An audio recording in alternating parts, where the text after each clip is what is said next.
अरमान ने सोचा था आज हॉस्पिटल से लौटते वक्त रिद्धिमा से मिलकर घर लौटेगा, पर हॉस्पिटल से निकलते ही उसने देखा तान्या होठों पर एक प्यारी सी मुस्कुराहट लिए खड़ी थी। उसने चौंकते हुए पूछा, क्या बात है तान्या? तान्या ने उसी मोहक मुस्कान के साथ जवाब दिया, असल में अरमान, अब मैं वापस चली जाऊंगी ना, तो घर में अकेले बैठे बैठे दिल बहुत घबरा रहा था, इसलिए चली आई। अरमान ने मन में उसे भला बुरा कहते हुए होठों पर बनावटी मुस्कुराहट लिए हुए कहा, इट्स ओके तान्या, चलो घर चलते हैं। तान्या उसकी कार में बैठते हुए बोली, अरमान चलो ना, एक लंबी ड्राइव पर चलते। याद है हम दोनों मेलबर्न में कितनी दूर निकल जाया करते थे। मुझे तो बड़ी याद आ रही है उन दिनों की। कहते हुए उसने रोनी सी सूरत बनाई, जिसे देखकर अरमान तुरंत बोल पड़ा, अब रोने मत लगना तान्या, मैं तुम्हें ले चलता हूँ। अरमान ड्राइव करता हुआ पुणे के शहर से काफी दूर घाटियों में निकल आया था। तान्या बाहर देखकर हर एक चीज का आनंद उठा रही थी। अरमान आश्चर्यचकित था कि तान्या को कब से इन प्राकृतिक दृश्यों में आनंद आने लगा, पर वो चुप था। उसके लिए भी तो ये सब कोई मायने नहीं रखते थे। यहाँ आने से पहले, रिद्धिमा से मिलने से पहले, उससे दोस्ती होने से पहले वो बस इतना जानता था कि इंसान को खुशी पार्टी और पब और क्लब में मिलती है, पर महाबलेश्वर जाने के बाद तो उसकी जिंदगी बदल गई थी। इंसान के जीवन में छोटी छोटी खुशी भी कितनी मायने रखती है, उसे अब पता चला है। ऑस्ट्रेलिया में रहते हुए उसे हर साल नई गाड़ी खरीदने का शौक था, या ये कहो कि जुनून था, और मम्मा उसकी इस मांग को खुशी खुशी पूरा करती थी। पर यहाँ आकर पापा और रिद्धिमा को देखने के बाद उसे पता चला था कि जीवन में सिंप्लिसिटी की अलग ही जगह है। रिद्धिमा को घर की एक एक चीज को बड़े यत्न के साथ रखते हुए देखकर वो समझ गया था कि घर संवारना इसे कहते हैं। पापा के पास जो कार थी, अरमान को याद है, वो पापा ने मम्मा के लिए ली थी, और मम्मा के यहाँ से जाने के बाद भी अब तक उनके पास वो कार थी जो वो खुद ड्राइव करते थे और खुद उसकी देखभाल करते थे। कभी कभी अरमान को लगता पापा मम्मा को भुला नहीं पाए हैं, और इसका सबूत ये कार है, जिसे वो इस तरह सीने से लगाए रखते हैं मानो वो मम्मा। उसका ध्यान तान्या की आवाज से टूटा, अरमान रुक जाओ, देखो वहाँ गर्मा गर्म भुट्टा बिक रहा है। अरमान ने आश्चर्य से देखते हुए कहा, तुम्हें ये पसंद है? तुम तो हाइजीन का इतना ख्याल रखती हो, और स्टॉल का कैसे कुछ खाओगी? यूँ समझो कि अब मुझे इंडिया पसंद आने लगा है। मैं सोच रही हूँ कि यहीं रह जाऊँ तुम्हारे साथ। वैसे भी तुम्हारे ऑस्ट्रेलिया लौटने के लक्षण तो मुझे दिख नहीं रहे। इतना सुनते ही अरमान के पसीने छूटने लगे। वो जानता था तान्या यहाँ नहीं रह सकती, पर अब अगर और कुछ दिन भी रह जाए तो अरमान कहीं का नहीं रहेगा। रिद्धिमा कब तक अकेली रहेगी? पापा को कब तक समझा पाएगा? कब तक वो तान्या से रिद्धिमा की बात छुपा पाएगा? और कब तक वो रिद्धिमा से दूर रह पाएगा? कुछ ही दिन तो हुए हैं, पर लगता है बरसों बीत गए हैं रिद्धिमा से मिले। हर दिन उसे रात का इंतजार रहता जब वो रिद्धिमा से बात कर पाए। दिन भर तो तान्या लीच की तरह चिपकी रहती थी। यही सब सोचते हुए अरमान के मुंह से निकल गया, लीच। तान्या जो बाहर निकलकर खड़ी थी अचानक उछल पड़ी और चिल्लाने लगी, लीच लीच। अरमान घबराकर बाहर निकल आया और तान्या के पास आकर घबराते हुए पूछा, क्या हुआ तान्या? तान्या का चेहरा डर के मारे पीला पड़ चुका था और वो अभी भी उछलते हुए चिल्ला रही थी, लीच लीच। अरमान अब उसकी बात समझ गया था और उसे पकड़ता हुआ बोला, शांत हो जाओ रिद्धिमा, यहाँ सूखी जमीन पर लीच कहाँ से आएगी? तुमने तो कहा था। अरमान को इस हालत में हंसी आ गई। वो खुद पर कंट्रोल करता हुआ बोला, अरे तुमने गलत सुना तान्या। वैसे अगर यहाँ इस तरह से छोटी छोटी चीजों से डरोगी तो कैसे रह पाओगी? अभी तो कह रही थी ये जगह तुम्हें पसंद आ गई है। तान्या मुंह बनाते हुए कुछ बुदबुदाई, फिर बोली, मेरा मूड ऑफ हो गया है। अरमान वापस चलें? अरमान तो यही चाहता था। उसने कहा, हाँ चलो यार, बहुत लेट हो गई, पापा भी इंतजार कर रहे होंगे। वापस आकर डिनर करते हुए काफी देर हो चुकी थी। अरमान जब अपने कमरे में आया तो लगभग 12 बज चुके थे। डिनर टेबल पर भी तान्या काफी देर तक बात करती रही।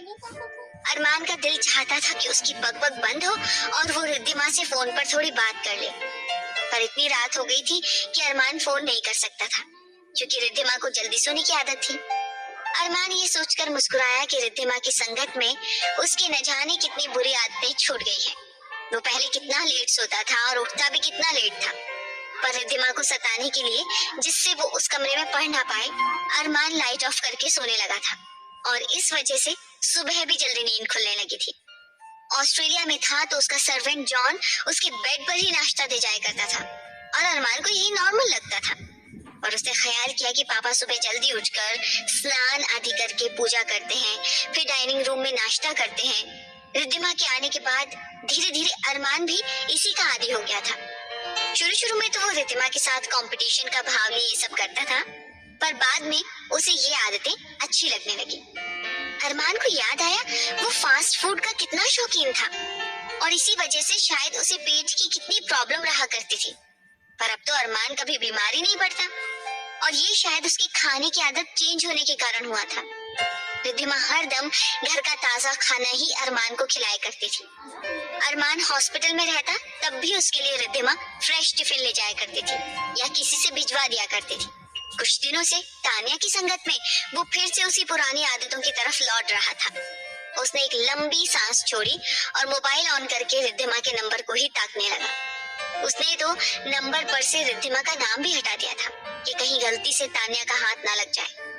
पर जिस नाम से नंबर सेव किया था उसे पढ़कर उसके होठों पर मुस्कुराहट आ गई थी, डॉक्टर प्रियतमा। ये सुझाव मुस्कान ने दिया था जब अरमान और बाकी सब गहरी सोच में थे कि वहाँ रिद्धिमा का नंबर किस नाम से रखा जाए जिससे तानिया को शक ना हो। तो मुस्कान ने झट से कहा, आप बुरा ना माने तो डॉक्टर प्रियतमा के नाम से सेव कर लीजिए डॉक्टर अरमान। इसके दो लाभ हैं। एक, इस नाम से हॉस्पिटल तो क्या पुणे में कोई भी नहीं होगा। दूसरा फायदा ये है कि जब भी ये नंबर देखेंगे आपको याद रहेगा कि आपकी कोई प्रियतमा। इतना सुनते ही रिद्धिमा झट से उठ खड़ी हुई और शर्म से लाल होते हुए बोली, मुस्कान तू भी कुछ भी कहती है। पर रिद्धिमा कुछ भी कहे, अरमान को ये नाम बेहद पसंद आया था और उसने इसी नाम से उसका नंबर सेव कर लिया था क्योंकि अब तो वह उसकी प्रियतमा ही बन गई थी। अरमान उठ बैठा और नंबर पर अपनी उंगलियां फेरते हुए धीरे से बुदबुदाया, रिद्धिमा अब मैं अपने आप को समझने लगा हूँ और सच कहता हूँ अब समझ गया हूँ तुम ही मेरी प्रियतमा हो, मेरी लाइफ पार्टनर हो। उसने सोचा सुबह जल्दी उठकर रिद्धिमा से बात कर लेगा और बेड पर लेट गया, पर नींद जैसे आंखों से कोसों दूर थी। अब तक तो वो खुद इस संदेह में था कि उसके और रिद्धिमा के रिश्ते को क्या नाम दे सकता है, इसका क्या भविष्य है और वह अपने जीवन में क्या चाहता है। पर अब जब वो निश्चित हो चुका है कि रिद्धिमा के साथ पुणे में ही वो खुश रह सकता है, तो उसके जहन में नई दुश्चिंता आ खड़ी हुई थी। वो मम्मा को क्या कहेगा। उसने अपने सिर को झटका और सोने की कोशिश की क्योंकि उसे सुबह जल्दी उठकर रिद्धिमा से बातें करनी थी। सुबह अरमान की नींद 6 बजे ही खुल गई। उसने देखा सूर्योदय हुआ था और खिड़की से हल्की हल्की धूप आ रही थी।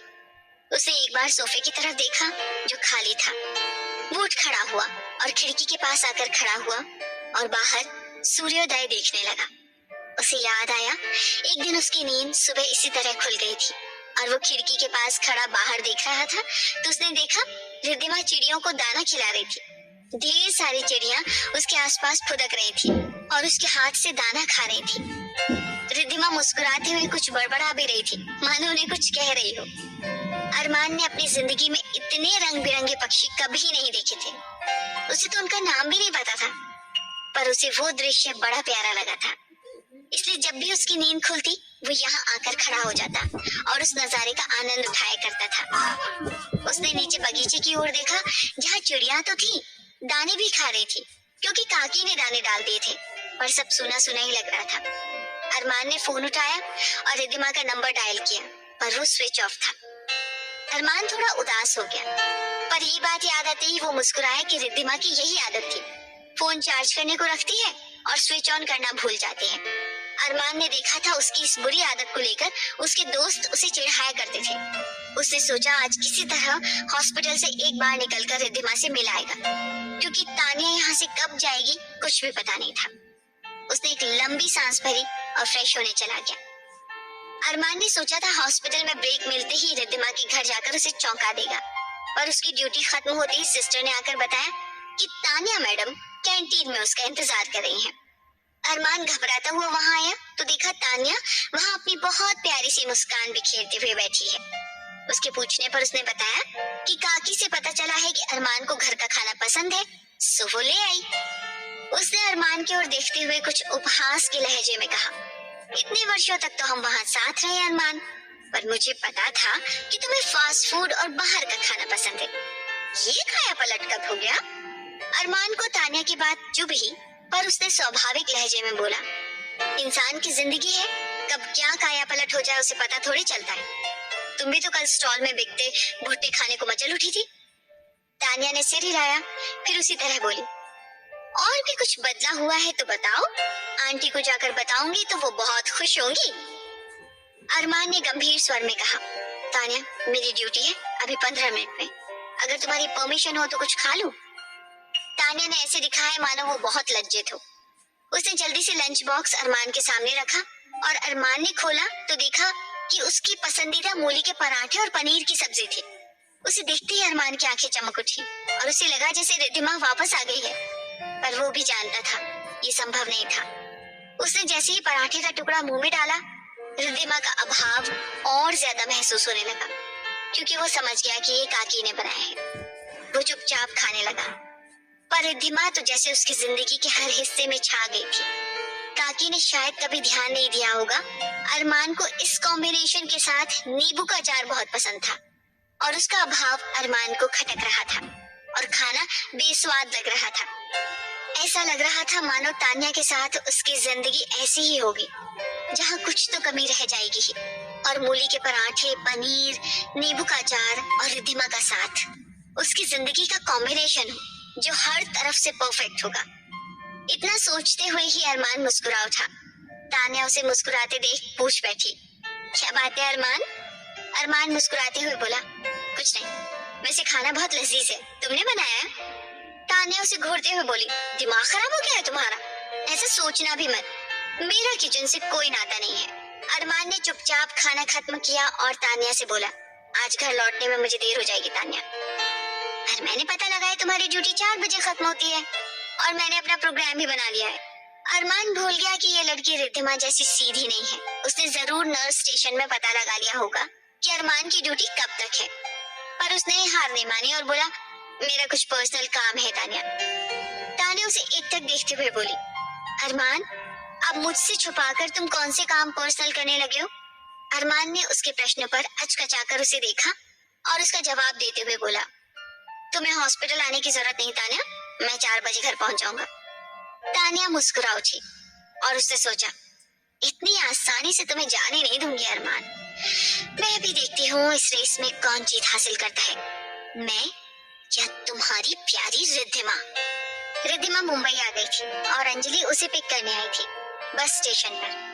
बस रुकते ही रिद्धिमा ने डरते डरते बस से बाहर झांका तो अंजलि कुछ ही दूरी पर खड़ी हुई हाथ हिलाती नजर आई और रिद्धिमा का डर सब गायब हो गया। अंजलि उसे देखते ही जल्दी से वहां आ गई और उसका सामान लेते हुए उत्फुल्ल स्वर में बोल पड़ी, अच्छा हुआ तू आ गई, पुणे से आने के बाद तो मेरा मन ही नहीं लगता यहाँ।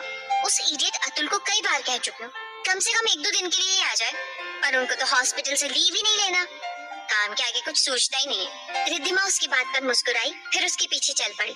अंजलि उसका हाथ पकड़कर उसे अपनी कार तक ले आई और खुशी खुशी बोली, मैंने नई कार ली है कल और तू आ गई। सोचा था अतुल के साथ घूमूंगी, पर वो तो आया ही नहीं।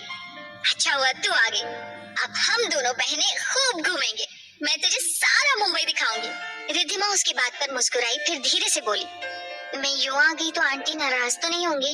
अंजलि ने गाड़ी ड्राइव करते हुए जवाब दिया, अरे ना, मम्मा 1 महीने के लिए बाहर गई हैं, हर साल जाती हैं अपने फ्रेंड्स के साथ, कभी इंडिया टूर तो कभी वर्ल्ड टूर, ये उनका फिक्स प्रोग्राम है, तो सिर्फ फिकर नॉट। और वैसे भी मैंने उन्हें सब कुछ बताया है, तो वो तुझसे मिलना चाहती है, इसलिए अब तो तुझे मैं यहाँ से जाने नहीं दूंगी। कहते हुए रिद्धिमा ने उसकी तरफ देखा, फिर मुस्कुराते हुए बोली, अगर आपके पतिदेव मान जाए तो। ये सुनते ही रिद्धिमा का चेहरा थोड़ा मुरझा गया और उसे छुपाने के लिए वो खिड़की से बाहर देखने लगी। अंजलि बात करती जा रही थी और जगहों के नाम बताती जा रही थी, पर रिद्धिमा के दिमाग में सिर्फ और सिर्फ तान्या की बातें गूंज रही थी। उसे ये भी चिंता सता रही थी कि अरमान को जब पता चलेगा कि वो उसे बिना बताए मुंबई चली आई है, तो पता नहीं कितना गुस्सा करे।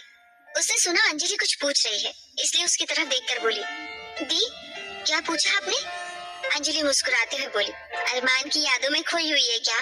उसी के बारे में पूछ रही थी, कैसा है वो, कुछ सुधरा या नहीं?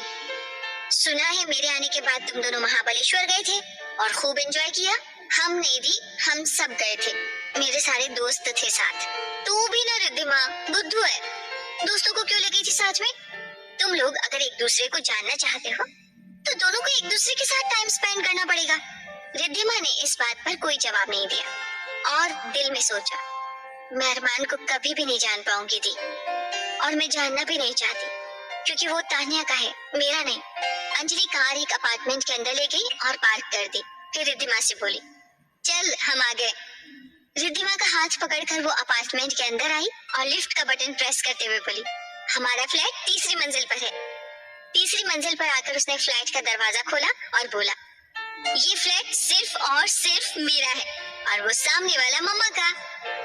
आप दोनों साथ नहीं रहते? ऐसा नहीं है, हम साथ ही हैं, पर मम्मा चाहती है कि मैं शादी के बाद यही मुंबई में रहूं, इसलिए उन्होंने ये फ्लैट मेरे नाम कर दिया है। पर अतुल तो शायद यहाँ आने को तैयार ही ना हो। फिर आप क्या करोगी? अंजलि ने सिर झटकते हुए जवाब दिया, कुछ सोचा नहीं है अभी, वैसे भी मुझे पुणे अच्छा लगा है, पर मैं हूँ तो मुंबई की ना, देखेंगे क्या कर सकते हैं। वैसे अतुल से मैंने बात की है, कोई ना कोई हल निकल ही आएगा। रिद्धिमा ने अंदर आकर देखा, काफी बड़ा और भव्य फ्लैट था। अंजलि उसे बोली, चल तेरा कमरा दिखा दूं। अंजलि रिद्धिमा को एक बड़े और सुसज्जित कमरे में ले गई और बोली, ये तेरा कमरा है और इसके ठीक पास वाला मेरा, तुझे कोई प्रॉब्लम नहीं होगी। तू फ्रेश होकर आजा जल्दी से, साथ में नाश्ता करेंगे। रिद्धिमा ने आश्चर्य से पूछा, आपने अब तक नाश्ता नहीं किया? अरे मैं वैसे भी लेट उठती हूँ, लेट नाश्ता करती हूँ, और आज तो आने वाली थी। चल जल्दी से आ जाना। रिद्धिमा फ्रेश होकर डाइनिंग रूम में आई जहाँ अंजलि उसका इंतजार कर रही थी। अंजलि ने उसे देखते ही पूछा, तू उपमा खाती है ना? हाँ दी। आपने ऐसा क्यों पूछा? मैंने देखा है तू पिज्जा पास्ता टाइप की चीजें अवॉइड करती है, इसलिए आज से हमारी कुक वो सब चीजें ही बनाएगी जो तुझे पसंद हो। रिद्धिमा ने उपमा मुंह में रखते हुए कहा, आप बहुत अच्छी होती। अंजलि ये सुनकर हंस पड़ी, फिर बोली, अरमान को बता दिया ना तू पहुंच गई है? रिद्धिमा प्रश्न सुनकर घबरा गई, उसे तो झूठ बोलना भी नहीं आता था। उसके गले में उपमा अटक गया और वो खांसने लगी। अंजलि ने जल्दी से पानी का गिलास देते हुए कहा, ओफो मम्मा बार बार मना करती है, खाने के टाइम बात नहीं करते, पर मैं कभी सुनती नहीं। सॉरी रिद्धिमा। रिद्धिमा ने पानी का घूंट लिया और बोली, इट्स ओके दी, आपकी गलती नहीं है। तभी रिद्धिमा के मोबाइल पर मुस्कान का नाम चमकने लगा। रिद्धिमा फोन उठाते हुए अंजलि से बोली, दी मैं जरा मुस्कान से बात कर लूं? हाँ तू बात कर, तब तक मैं तैयार हो जाती हूँ, फिर हम घूमने चलेंगे। रिद्धिमा ने सिर हिलाया और कमरे में आ गई। हेलो कहते ही मुस्कान ने प्रश्नों की झड़ी लगा दी। तू किधर है रिद्धिमा?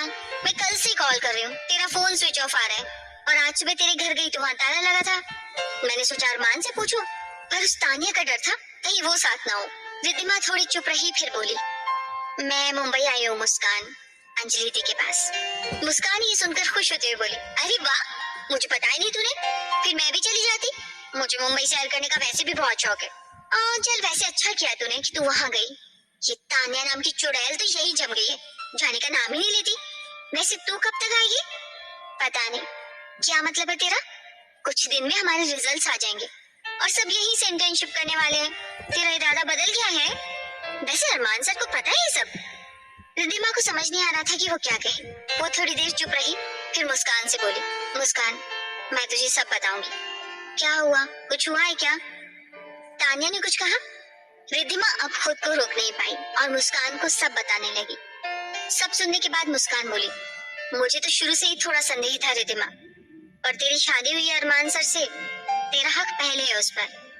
रिद्धिमा नाम में सिर हिलाते हुए बोली, बस शादी ही हुई है, पर हमने अब तक एक दूसरे को पति पत्नी के रूप में नहीं देखा है मुस्कान। और अगर तान्या का कहना सच है तो तान्या का पहला हक है अरमान पर, और मैं नहीं चाहती अरमान की मम्मा हमारे इस रिश्ते की वजह से दुखी हो।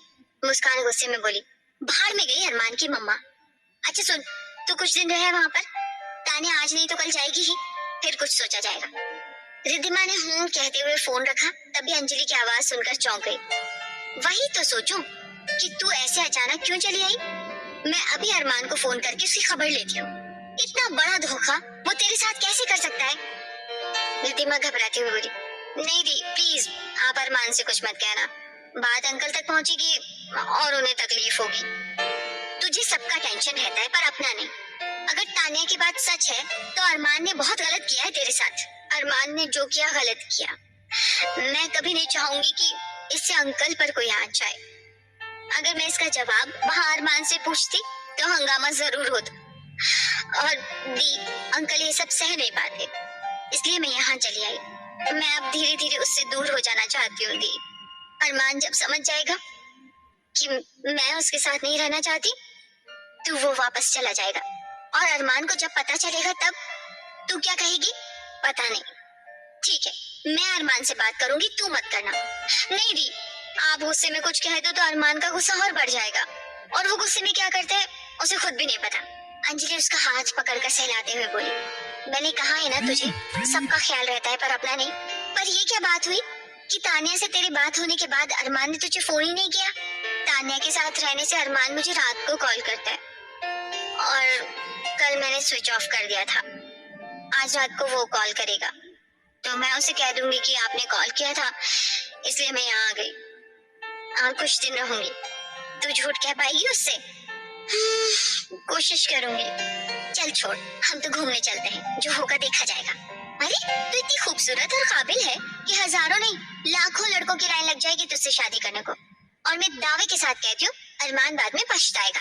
रिद्धिमा ने मनी मन कहा, दी मैं ही अब पछता रही हूँ। माँ ने भी धोखा खाया था, फिर भी मुझे अक्ल नहीं आई। अंजलि उसे खींचते हुए बोली, फिर कहाँ खो गई? चल जल्दी। अरमान बहुत बेचैन हो रहा था क्योंकि तान्या सारा दिन उससे चिपकी रही, और अभी रात के 10 बज रहे थे, अभी भी बातें की जा रही थी। अरमान उसी की बातें सुनते हुए बार बार घड़ी देख रहा था। अचानक तान्या ने पूछा, क्या बात है, कोई आने वाला है? अरमान ने घबराकर जवाब दिया, नहीं तो बार बार घड़ी क्यों देख रहे हो? रात बहुत हो गई है ना, तो मुझे बहुत जोर की नींद आ रही है। तुमने कब से जल्दी सोने वालों की लिस्ट में अपना नाम लिखवाया अरमान? तुम्हें याद है हम ऑस्ट्रेलिया में कितनी देर तक पार्टी करते थे? हाँ, पर यहाँ पर सब जल्दी सोते ना, सो आदत लग गई। तान्या ये सुनकर जल भुन गई और अपना गुस्सा दबाते हुए बोली, ऐसे आदत मत लगाओ अरमान जो तुम्हें परेशान करे। जब वापस जाओगे तो तुम्हें फिर से वहाँ की आदत डालनी पड़ेगी। मुझे लगता है कि अब हमें सो जाना चाहिए तान्या। कल मुझे हॉस्पिटल जल्दी जाना है। बैक टू बैक कई सर्जरीज हैं जिनमें मुझे डॉक्टर शुभम को असिस्ट करना है। वाह, फिर तो मैं भी जाऊंगी तुम्हारे साथ। अरमान को कोई जवाब नहीं सोच रहा था या जवाब देने का मन नहीं हो रहा था। वो तान्या को गुड नाइट कह के चुपचाप अपने कमरे की ओर चल दिया। तान्या कुछ देर उसे देखती रही, फिर अपने कमरे में आ गई। उसे अब तक इसी बात की फिक्र थी कि रिद्धिमा का अगला कदम क्या होगा और वो कहाँ गई है, क्योंकि इसी बीच जब अरमान हॉस्पिटल में था, तान्या रिद्धिमा के घर गई थी और ताला लगा देखकर लौट आई थी। उसका दिल कह रहा था लीजा आंटी को सारी बातें बता दे कि इससे अरमान गुस्सा हो सकता था, इसलिए वो कोई नई तरकीब सोचने लगी। अरमान अपने कमरे में आया और दरवाजा लॉक करते हुए रिद्धिमा को कॉल किया, पर रिद्धिमा कॉल नहीं उठा रही थी। अरमान बहुत बेचैन हो रहा था, इसलिए उसने फिर से कॉल किया। इस बार अंजलि ने कॉल उठाई। हाँ बोलो अरमान। अरमान ये सुनकर चौंकते हुए पूछा, तुम पुणे कब आई? मैं मुंबई में हूँ, रिद्धिमा यहाँ आई है, मैंने उसे बुलाया है, सो आ गई। वैसे भी तुमने तो उसे अकेला छोड़ दिया है। अरमान ये सुनकर सन्न रह गया। रिद्धिमा उसे बिना बताए मुंबई चली गई? उसने अंजलि से कहा। रिद्धिमा से बात करनी है अंजलि। अंजलि ने जवाब दिया, अभी वो सो रही है और मैं उसे जगा नहीं सकती, कल कॉल कर लेना।